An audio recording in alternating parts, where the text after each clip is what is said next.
This is breaking news brought to you by another episode of Source Selection Soundbites. Today's breaking news is that a protest launched against the government was dismissed. The Department of Commerce published a solicitation to federal supply schedule vendors. The solicitation correctly required joint ventures to possess a GSA schedule at the time it submitted its quotation. In Veterans Technology Integrators, the protester waited to protest this material solicitation requirement in a post-award protest instead of protesting before the solicitation closed.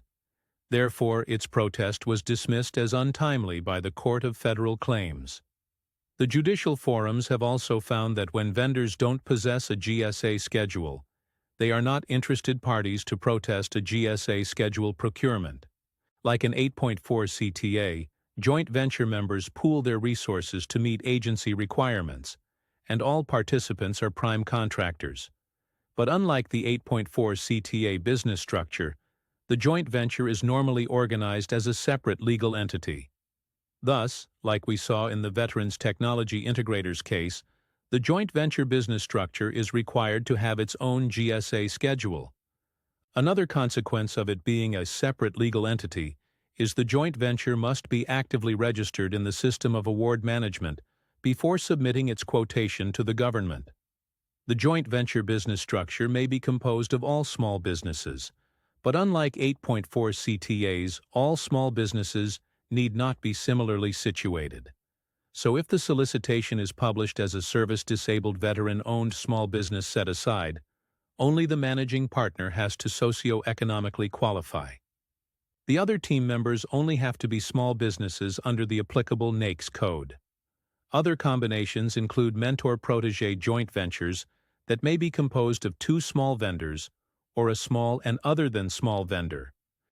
When publishing a solicitation and Mentor-Protégé submissions are anticipated, the CO and the technical evaluation team need to be aware of the evaluation rules concerning these business structures. In short, the rules ensure the protégé is able to glean necessary experience and expertise while working with a mentor.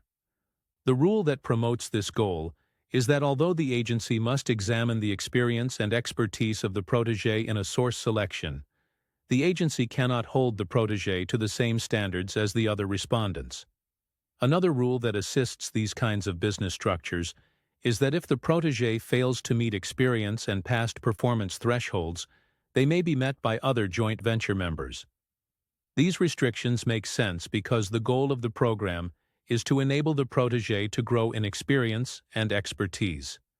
If the mentor-protégé respondents were eliminated from the competition because the protégé lacks these things, these actions would nullify the intent of the program.